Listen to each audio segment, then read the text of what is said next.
When you think of Indian actors in Hollywood, I'm certain that several names will come to mind. But Sabu isn't one of them. Why did India's first international star's name fade away from the world's collective memory? Let's take a stroll down the past's cobbled roads and discover the intriguing and scandalous life of Sabu, Hollywood's forgotten superstar. When Jungle Book star Sabu died at just 39, his fans were stunned. But as dark details came out, their shock turned to heartbreak. Stay tuned for more on that later.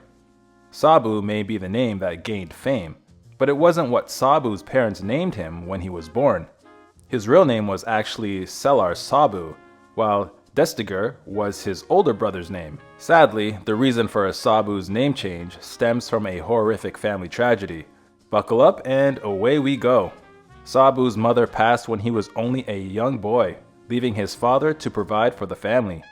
He landed a cushy job as the Maharaja's personal elephant handler, allowing his sons to live with him in the royal stables.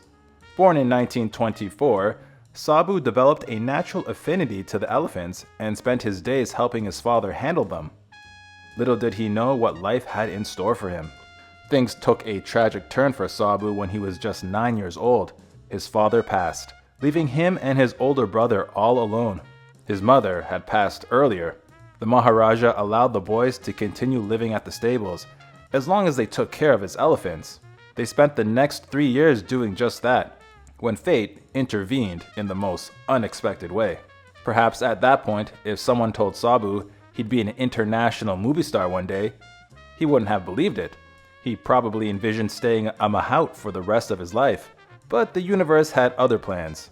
A British film crew were scouting for locations when they discovered Sabu tending to the Maharaja's elephants.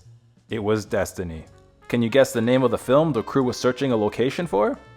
That's right, Elephant Boy. You can't make this stuff up.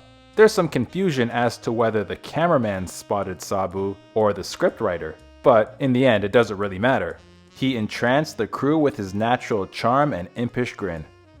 Of course, the fact that he was so comfortable with elephants clinched his place in the film, and as we'll see, film history too. From living a life of poverty in the Maharaja stables, Sabu was suddenly part of a huge Hollywood film. The director, Alexander Korda, was a master filmmaker. Sabu, on the other hand, had never seen a film, let alone acted in one. Now, instead of handling elephants, he was learning lines, performing in front of the camera, and flying out to England to complete filming. That's when Sabu received a shock. The initial screenplay didn't have much of Sabu's character, though you'd think the movie would revolve around him by virtue of its title. However, when the filmmakers saw Sabu performing on screen, they knew he was special. They rewrote his part, added much more material for the young boy, and just like that, Sabu's star was on the rise. Elephant Boy was shot both on location in India and in a film studio over in England. The result was a superb film, which was both a critical and commercial hit. It even won honors at the Venice Film Festival, with everyone praising one aspect in particular: the actor that played the young hero, Sabu. Our boy had come a long way from the jungles of Mysore, but the good times wouldn't last forever. The glitz and glamour of his London life might have dazzled him in the beginning, but Sabu missed India and his life there. He even wrote to the stable keeper in Mysore, asking him how his favorite elephant was doing. It's easy to forget just how young Sabu was when his life turned upside down. When he came to England, he was only around 12 years old. Korda saw Sabu's potential and cast him in his next film, The Drum. This role was a step up for Sabu, as he went from playing an impoverished elephant driver to a young prince. The story was set in British-ruled India, where a young prince unites with the British to fight his evil uncle. Kind of like Lion King. Think Simba and Scar, only with the British as Simba supporters. The Drum 2 was shot both in India and England, and it was a technical masterpiece, even though it had a lot more actors in brownface than Elephant Boy. It did really well in Britain, no surprises there, and proved that Sabu could really act. His natural confidence and charisma carried him through. He started to receive mountains of fan mail, but people in India were not as happy. The Drum came out in 1938, at the peak of the Indian independence movement. And guess what? Its plot, and specifically Sabu's role, stoked intense controversy in the actor's homeland. Sabu's portrayal of an Indian prince, so enamored by the British, went directly against the freedom fighters' efforts and philosophy. The film inspired riots in many big city theaters. Sabu's films did well enough to turn him into a hot commodity. He became the face of many advertisements, and people enjoyed seeing him riding an elephant at zoos or as part of cultural events. But there was a darker reason why the public liked him so much. Supposedly, they were happy to see how their country had helped civilize Sabu. Child stars and managers, they just don't get along. And Sabu's experiences were no different. Though Sabu became very close with his director Korda and the cameraman who took him in, his managers were a different story. They actively played on his exoticism and encouraged him to dress up in formal Indian clothes at occasions, complete with a turban and even a whip. Oof. When it came to Sabu's next picture, Korda wanted to create something unique. The result was the spectacular The Thief of Baghdad. Sabu played the titular role of the thief, Abu. The film was unusual because of all its special effects, the first of their kind. There were flying carpets, genies, and magic crossbows. And if you're thinking that sounds familiar, you aren't wrong. The movie is the basis for Aladdin. The Thief of Baghdad went on to win 3 Academy Awards, which was a huge deal at the time. Critics called it dashing, dazzling, and altogether magical. Roger Ebert put it on his great movies list, and he especially praised Sabu's acting as perfectly pitched for the needs of the screenplay. Sadly, although he wasn't aware of it at the time, this would prove to be his last huge hit. Hollywood really rolled out the carpet for young Sabu. The It Boy met First Lady Eleanor Roosevelt shortly after arriving. Even better, for Sabu, at least he met his favorite actress, Carole Lombard.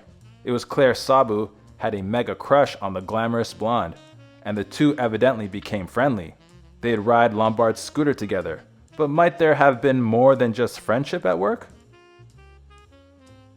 According to Hollywood rumors, Sabu didn't just have a schoolboy crush on Lombard. The teenager was truly, madly, deeply in love with the screen siren. When asked about his infatuation, Sabu insisted they were just pals before saying that she was his very favorite actress. If something was going on, it would have been very scandalous, if not criminal. Lombard was 30 at the time. Sabu was just 13. However, he didn't have to say goodbye too soon. Korda's next project revolved around Sabu and was so high profile that it would turn Sabu into a star overnight. The film was the first adaptation of The Jungle Book, and filming would take place not in India, but in Hollywood. However, there was a dark side to this decision. Naturally, The Jungle Book had to be set in the jungle, no surprise there. However, instead of going to India to film in the jungles there, the team decided to make do with forests available in California. All the natives who acted with Sabu were also white actors who'd never been to India. And though there were many real animals in the movie, like tigers, elephants, and a bear, it also featured 2 huge rubber snakes. The Jungle Book did well commercially. It collected good money from rentals and re-releases, but it didn't win any awards, though it had 4 Academy Award nominations. Sabu was happy with the result, and he'd made up his mind. He signed a contract with Universal and began his life in Hollywood. Sadly, as we'll see, Sabu's experiences would run the gamut from glitz and glam to all-out despair. Sabu's first film in Hollywood was Arabian Nights. It was a commercial hit and even earned 4 Academy Award nominations, but for critics, it was a dud. Some reviewers felt unhappy with Sabu's small supporting role.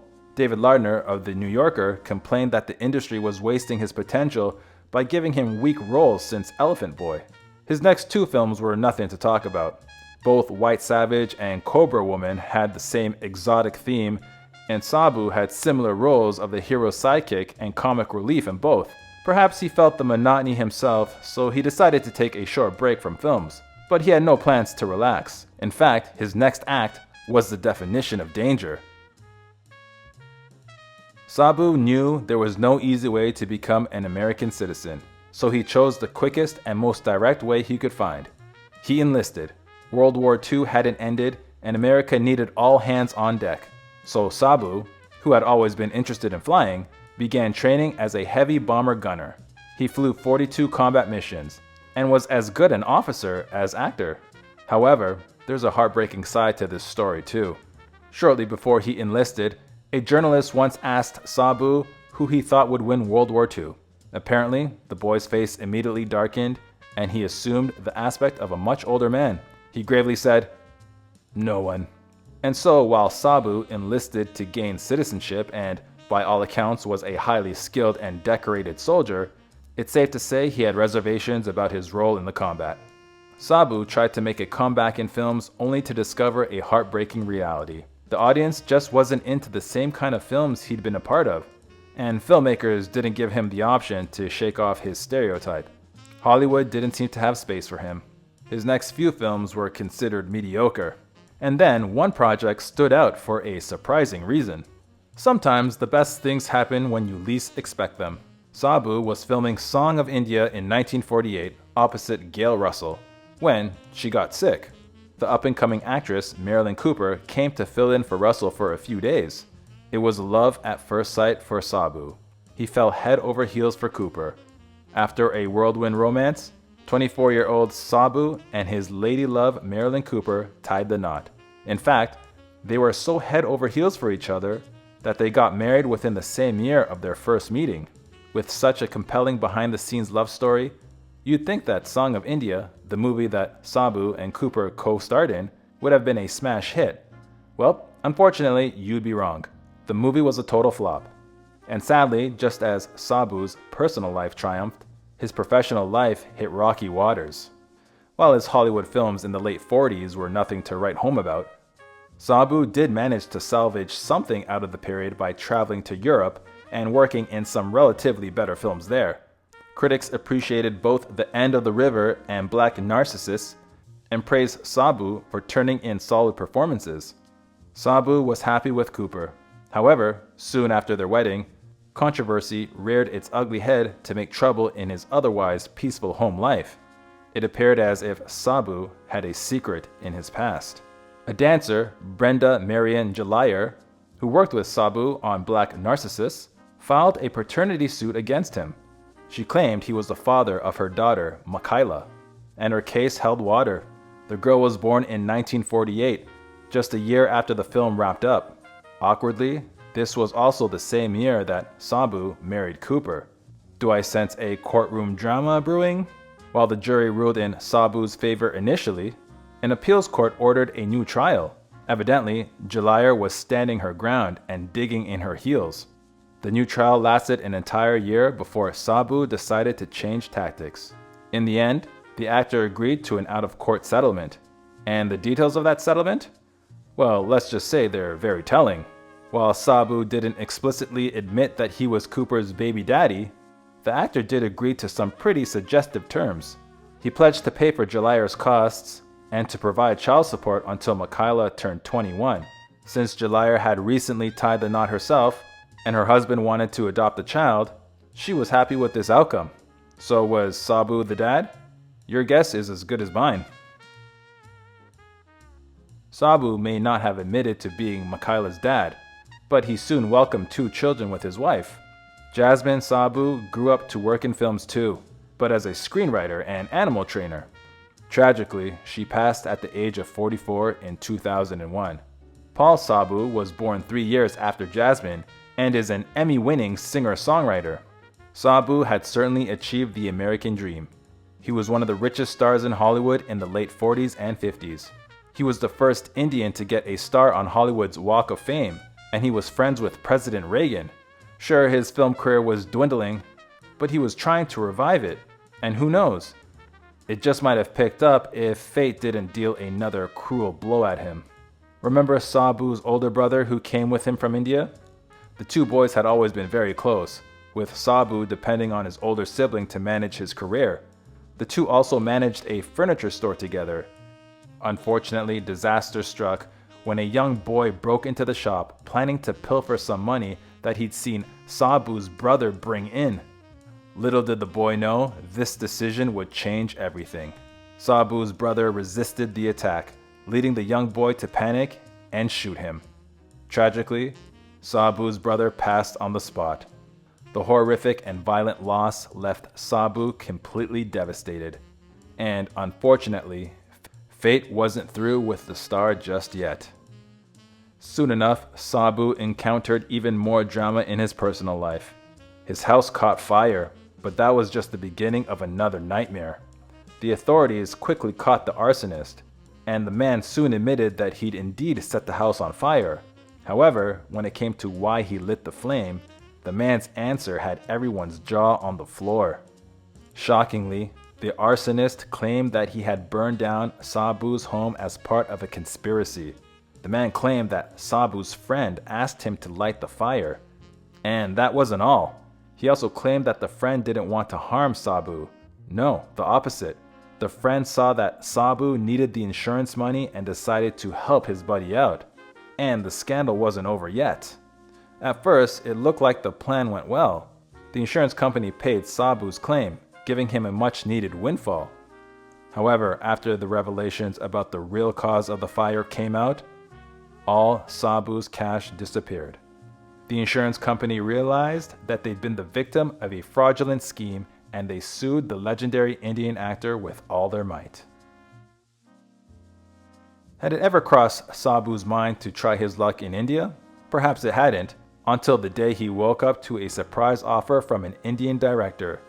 Mehboob Khan was making Mother India, which would go on to become a huge hit, and wanted Sabu for the role of Burju, a young boy in the film. Unfortunately, Sabu would have to turn it down for a heartbreaking reason. India denied Sabu a work permit. Since he couldn't go there, he had to turn down Burju's role, which went to another actor. The entire experience must have made Sabu feel bitter. His replacement became hugely successful because of the film, and to make things even worse, Mother India also became India's first Academy Award nominated film. Although he didn't get a work permit for Mother India, Sabu eventually did go back to India and even worked in a film with Indian actress Shashikala. Unfortunately, that film never saw the light of day, so no one knows whether Sabu would ever have made it in his native country, speaking a language he'd given up on a long time ago. In the later years of his life, Sabu's career floundered. In a particularly tough time, he moved to Europe and worked with a circus. Perhaps it was because he always played a wide-eyed, naive native looking up to white men. Indians were unhappy with the way he depicted their country. Although it wasn't his fault those were the only roles offered to him. The press wrote unflattering things about him, and tabloids published news about him romancing his on-screen co-stars off-screen. All in all, Sabu realized that going back to India wasn't going to be a very pleasant experience for him, at least at this point. Sabu passed suddenly in 1963, at the age of just 39. The actor had passed of a heart attack. Ironically, he'd gone for a checkup just 2 days before his passing, and the doctor had told him that if all his patients were as healthy as Sabu, he'd be out of a job. His final resting place is Forest Lawn, in the Hollywood Hills Cemetery. Whether you blame Sabu for playing to the stereotype, or celebrate him for rising from an elephant handler to a sought-after actor, you can't ignore his contribution to the English-American film industry at a time when hardly any people of color were a part of it. He worked with what he had, and he did the best job he could. Director Michael Powell remembers him as kind, direct, strong, and intelligent. Sabu's last two films were Rampage, co-starring the noir icon Robert Mitchum, and a Disney film titled A Tiger Walks. Both movies came out after his passing. Sabu was one of the celebrities who loved visiting Ralph Helfer's Africa USA Exotic Animal Ranch in Soledad Canyon. He went there regularly on weekends to play with the animals and to help around with them and do their chores. He may have become a big star, but animals were definitely his first love. The United States celebrated Sabu's achievements with a touching gesture. They proudly displayed his famous face on a postage stamp. In turn, Sabu responded by helping the war cause. He traveled through the country selling bonds, oftentimes with a baby elephant in tow. I guess being the elephant boy trumps being a decorated officer. Sabu's life was a remarkable journey from a young Indian boy to a celebrated Hollywood star. His exotic charm and natural talent captivated audiences worldwide, making him a household name in the golden age of cinema. Sabu's story is a testament to the enduring magic of cinema and the enduring spirit of adventure. If you've enjoyed these stories, don't forget to show some love by hitting that like button and subscribing to our channel. Stay tuned because we'll be back with more incredible narratives soon. Thanks for joining us today, and until next time.